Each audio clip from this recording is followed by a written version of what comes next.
I don't even know that recorded because I didn't have the button going. Oh, let me see. All right. Now I hit the button again. There you go. Now you can hear again. Yeah. Can I do a shameless plug real quick? Do it. Hey guys, this is Fill Me Up Cup. This is actually a business that we owned. The idea is that you will get a coffee mug with the name of somebody that you want to pray for, or like we have one for our business. We have one for JJ's best friend and his business. We have one for Fill Me Up Cup, and each of our family members. And then in the morning, whenever we get coffee, we pray for whoever's name is on the coffee mug. Yep. You can find it on TikTok Shop. You can find, not on TikTok Shop yet. You can find it on Shopify and just fillmeupcup.com. It's not something that we've focused on a lot in the last few months.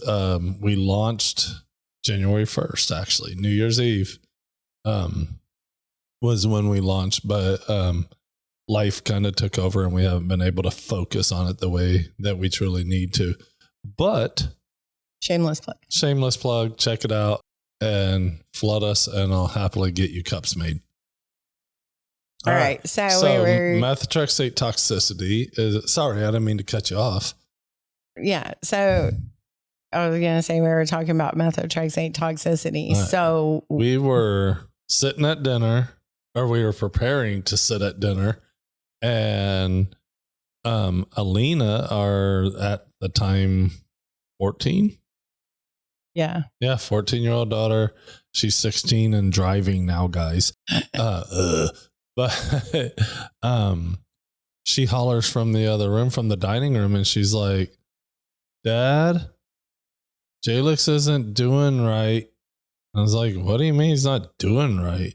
So I come in there, and because I could hear the stress in her voice, and maybe I may see, guys, we may get an episode where we let Big Sister kind of tell her side of all of it. I think it'd be cool if she's willing. But they had just been laughing and playing and joking. Yeah, playing it up, joking, living life. Because we're a fun-loving family most of the time. And so methotrexate toxicity happens. And so this was actually where you need to back up. This was over 3 years ago now. Okay. So Alina would have been like 13 at the time. So Jailex is slurring his words, and we both rush in. I'm like, Terry, you need to get in here. And Jailex is like, and he just couldn't put a sentence together. I'm like, hey buddy, do you know who I am? And he's like, you just have a dad. And I was like, okay, how old are you? And he's like, and he just couldn't tell us much of anything. So we're like, okay, we're going to the hospital. We jump in the car and we're flying down. I think we're on 183 or something there. And I'm talking to Jailex and I'm like, okay, buddy, tell me about this. And each time that I asked him something, his response got worse and worse. And then pretty soon he just capped out. There was no response whatsoever. He was looking around and just kind of, you could look in his eyes and tell he wasn't there.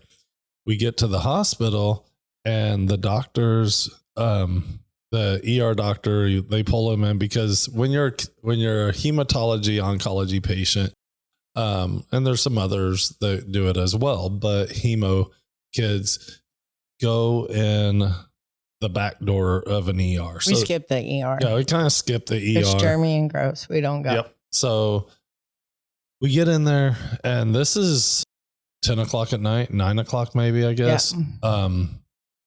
And the doctor in there he's looking at Jailex, and he's like, I don't know what caused this. I don't know nothing about this. Let me contact your doctors and see. Well, Well, they did a stroke screening first, and and it came up with nothing. It was in the MRI. No. So, and we'll get to that here in just a second. I've got to step by step it because there's another bigger moment and meaning that comes with this. So he had no answers. The oncology doctors had no answers. And they said, okay, we need to do an MRI. And Tara has she had like tongue ring and earrings and all this stuff, and time wise it just wasn't smart for her to have to take all that out to go in to be with him. So I was like, I'll go in. Okay, because in an MRI you can't have all the metal jewelry and all that stuff. You take watches off, put them all in a safe and whatever.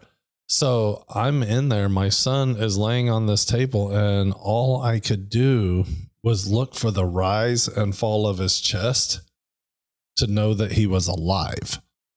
There was no other response. There was no extra movement out of him. He's laying there as still could be, and very low heart rate, very low breathing pattern. And just prior to going into that, I got on my phone and I said, okay, all you praying people out there, I need your prayers like no other right now. And I was also newly joining into, or trying to look at joining into, this men's group, a business mastermind group and stuff. I actually had an event that was scheduled. We'll get to that in a little bit. But Jailex is laying on the table. I sent this message out, and they're doing the MRI. And while I'm in there, I'm like, okay, God, I know you and I know who you are, and I trust who you are, and I believe in Jesus. I got all those things. We just don't talk, right? Long distance relationship, as far away as it could possibly get. And like, I knew, like, God's a part of my life. He just wasn't in my life. So that wasn't the first time that you had posted, hey, prayer warriors, pray for Jailex. Tara's headed to the hospital with him, whatever. But this one was different. This one was so I've always believed in God. That's never been a question in my mind. I've never even had a moment in life where I was mad at God, and not everybody can say that, you know. I can't. Yeah. And I think that'll be another good episode as well. So Jailex is laying on the MRI table. I'm watching breathing. I'm praying, God. There's other people I believe maybe be praying right now. I'm praying, save my son. Heal my son. I believe you. I know that you can do this. I don't fully know if you will. I don't know how this works, but I'm praying to you with all the faith that you can and you will heal my son. And that night after the MRI, our daughter was still at home by herself. Oh, don't do that in the microphone. Sorry, I was trying to stay away. Our daughter's at home by herself, so I had to go home. I did not want to leave that night. I did not believe I would get to talk to my son again ever. Yeah. Like, I really felt like that was going to be it. And I felt horrid because I was torn. I need to go be with my daughter who's freaking out, and she's 12, I think, actually, at the time. And I'm leaving my wife to be in the final moments with our son. And I can't sleep. I'm laying in bed.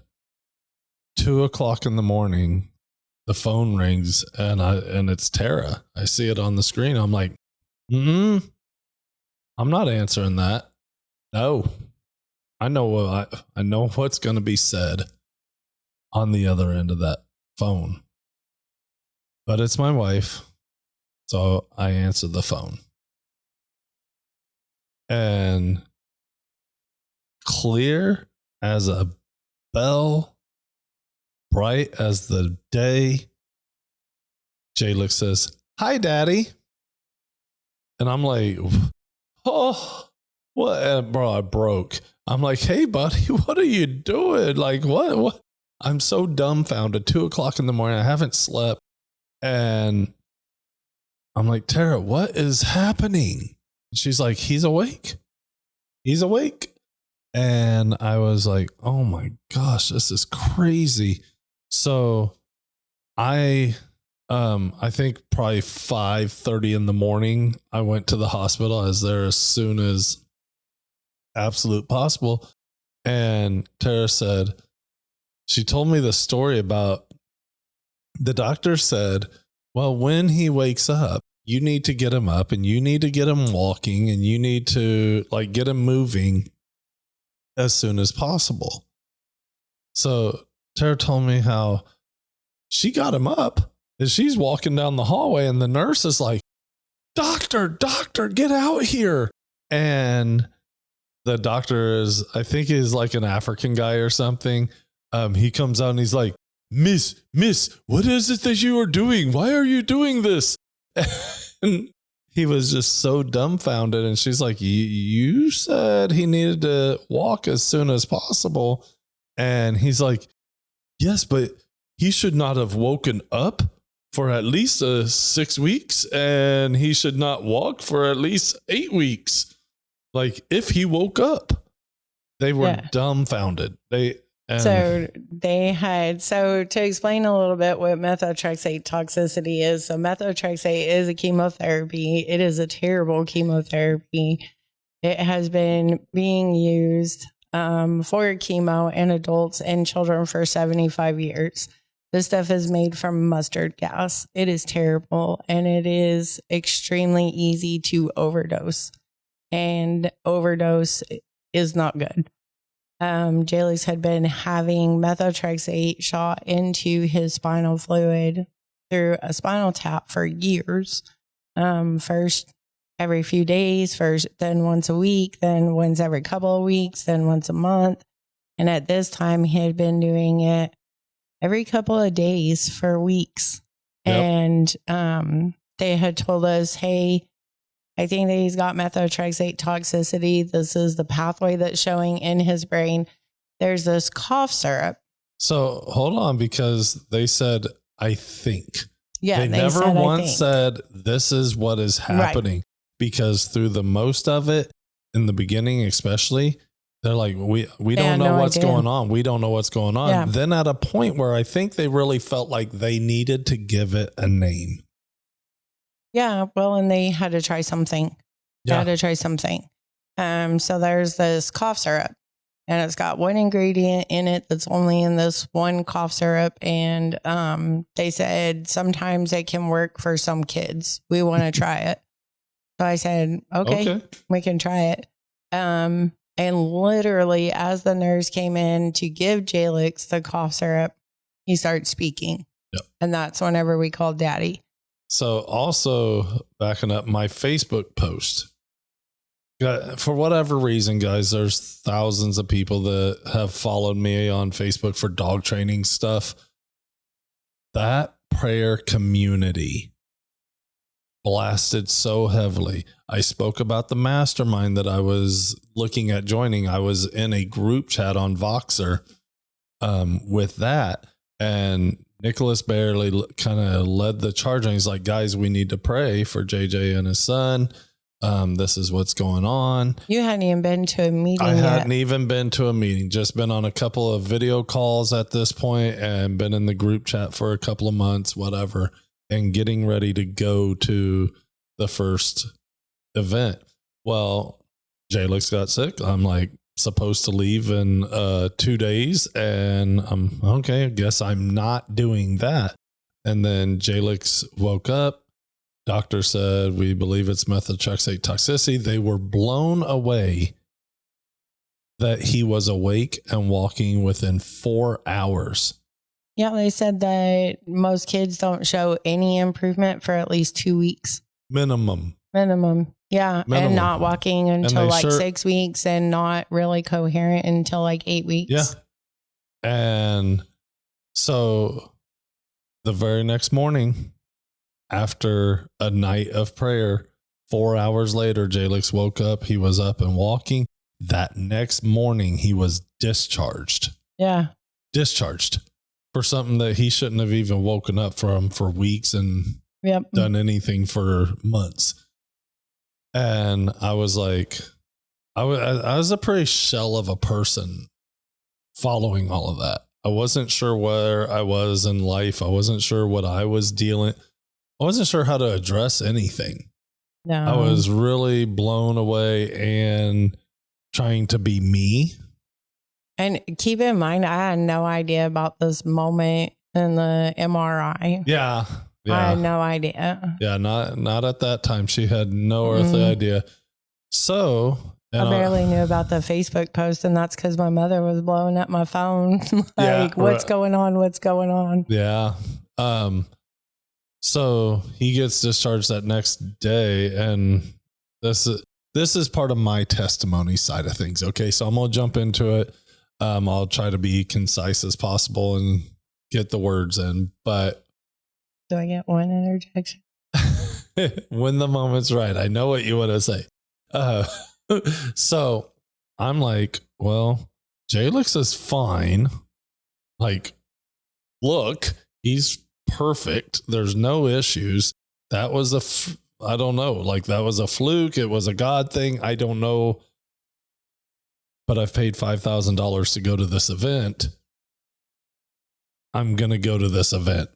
Guys, when I tell you, if looks could kill, I would not be here talking to you right now.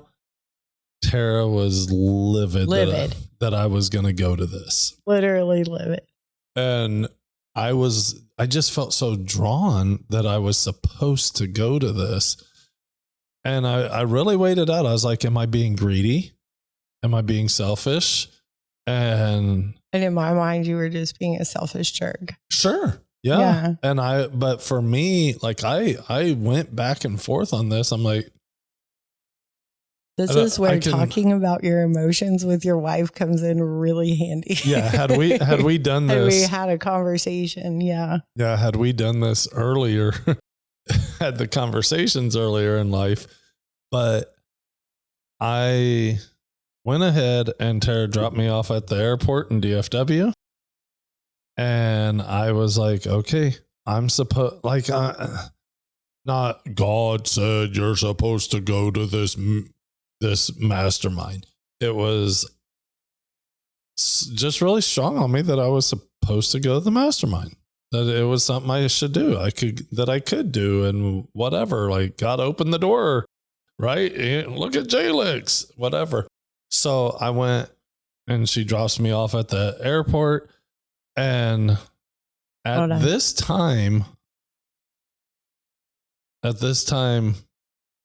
again, guys, we were not in the best place. No. Not at all. No. Like, literally always putting you in the truck, in the driveway, like helping you load all your stuff in. And I was praying at the same time, just talking to God. And like I said, I talked to God like I talked to my best friend. And I was like, God, if he gets on that airplane, I'm done. I'm done. I'm changing the locks. I am done. He's like, I'm moving out. I don't care what I got to do. I'm not doing this anymore. I am done. And God said, let him go. I have something for him. And I was like, fine. But if he don't come home different, I'm changing the locks. I'm over it. So I go on this trip, and while I'm there, God just wrecks me. He just wrecks me. And it's the first time I had felt an ordained purpose in life other than running business, right? Like, I love entrepreneurship. I love it. And I'm pretty good at it for a lot of things. And I suck at it in a lot of things too, but I love entrepreneurship. Tara and I both have really enjoyed that. that side of life. But God, I just felt like I had a purpose. I had a reason for being on this planet all of a sudden. And it was all just because Jesus loved me. Yeah. Jesus loved me. Now, guys, listen up, because I came back from this event. And when I tell you, I stomped my foot right in front of my wife and I said, I need to talk to you. I was sitting in that chair, but it was outside the kitchen. It was in the coffee nook. Yeah.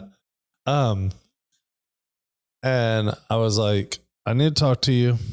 I want you to know that God's going to be in this house on a whole nother level. And we're going to change the way that we've been doing things. And I thought I had this whole moment where I was declaring something over my home as the man of the house and this God-led man of the house. You literally said, I'm going to do it with you or without you. I did. I said, look, because, okay, transparency. Jeez, this silly podcast.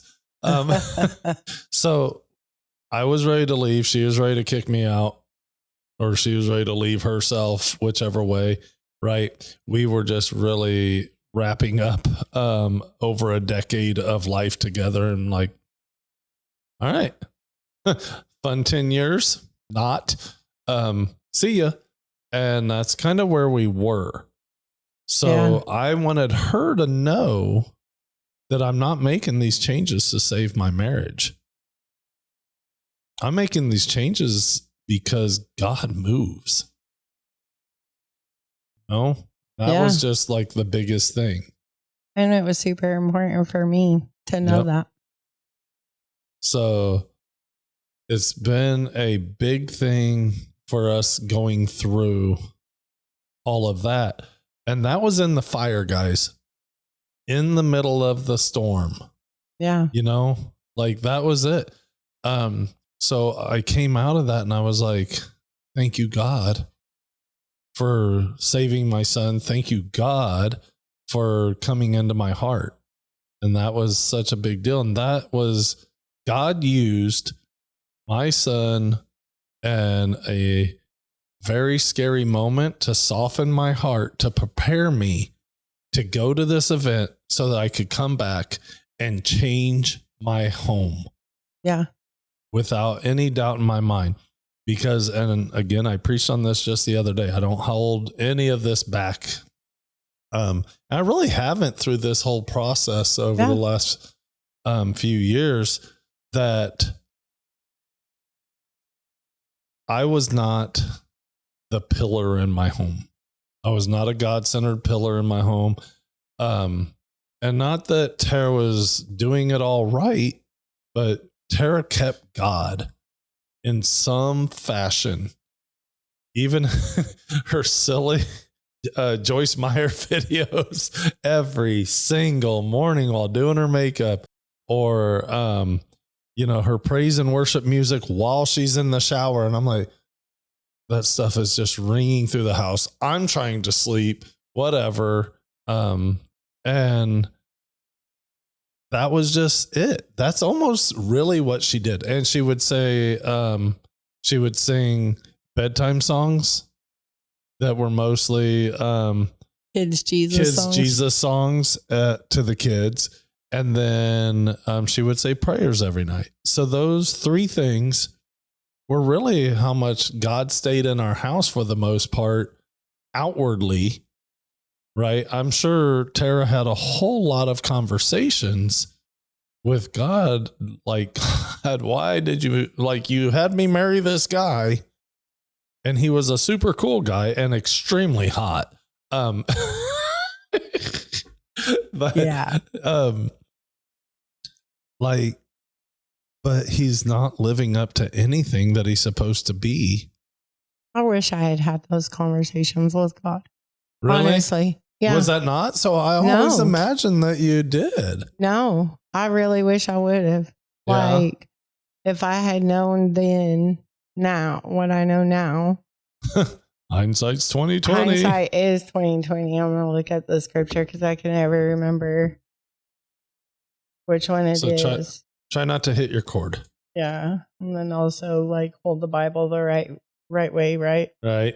Don't try to look it up from the back. You can't read, well, you can read a Bible upside down and backwards, but I can actually read upside down and backwards. So let's not do that.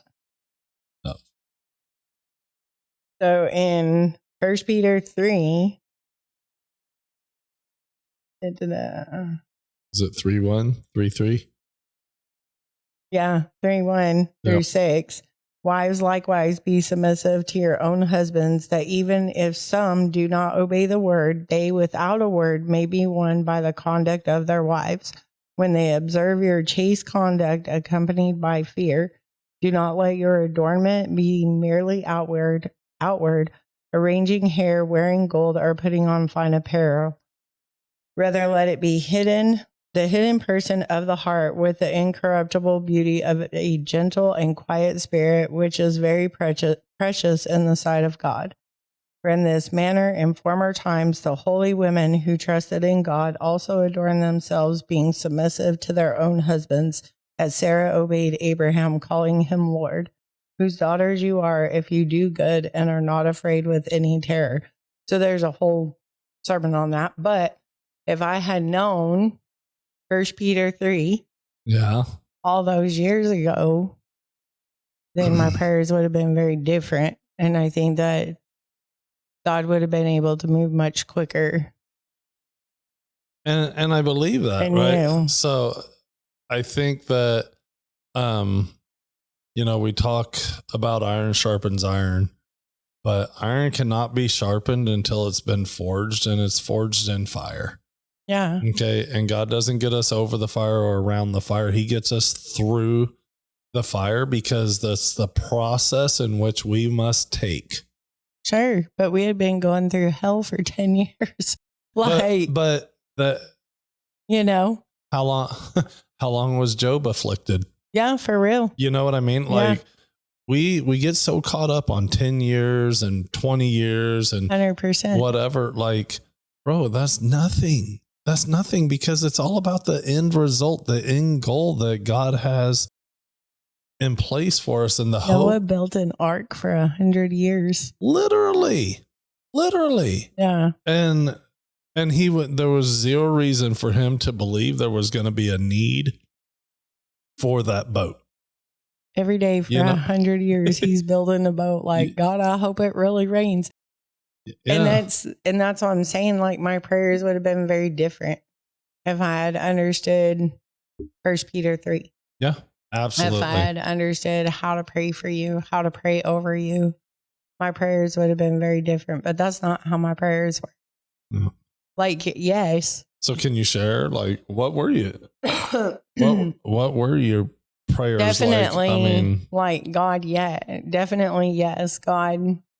Like, one, standing on the promise that God made my mom, because God told my mom that we were supposed to be together, that we were going to be good together, that it was going to work out in his favor, in his glory.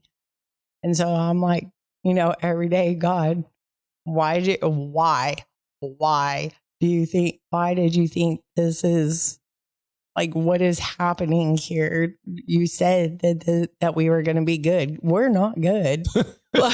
Ain't none of this good. This is like the Eminem and Rihanna song that it's like fire and gasoline, bro. Like, this is not good. I don't know that song. I'll play it for you sometime. No, it's not good. It is not good. It's Eminem and Rihanna. I'm sure it's not good. It is, and I think I prayed more over your socks than I did over the potential that I saw in you, much less the potential that God saw in you. And I think we get caught in that a lot. We really do. All right. So we're going to have to do a whole podcast about this. We'll do a whole podcast about that. So guys, I want you to understand methotrexate toxicity, what happened with Jailex, and why I believe all that happened was to soften my heart before I went to this event that I had I should not have been there, but I was supposed to be there. Right. And then I come back, and that is the first steps to me being the pillar of my home. And I fought a lot of hard things in that as well. And I know this is supposed to be a lot more, or the idea was that it'd be a lot more about the process of everything with Jailex, but this is the process. This is the changes that's happened in our home over 8 years. Because of everything that we've been going through. So we went through all of that. I went to this mastermind. I come back, told her that I'm going to have God in the middle of our home as the man of this house. And she looked at me and said, I've been waiting.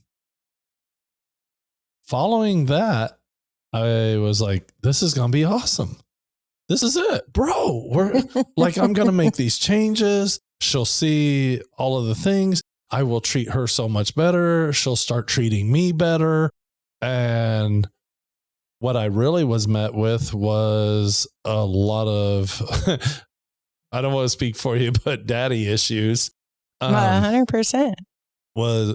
Because everything I wanted to do and everything I was trying to do was met with a brick wall. Yeah. I got no trust, no leeway, no play. Yeah. No nothing. And I didn't understand it myself I think it took me like 2 or 3 weeks before I finally figured out. Cause I'm like, God, I don't understand. I'm so happy. Yeah. That he's given his heart to you, but why am I so mad? Couldn't understand it. But there was a lot of trauma there.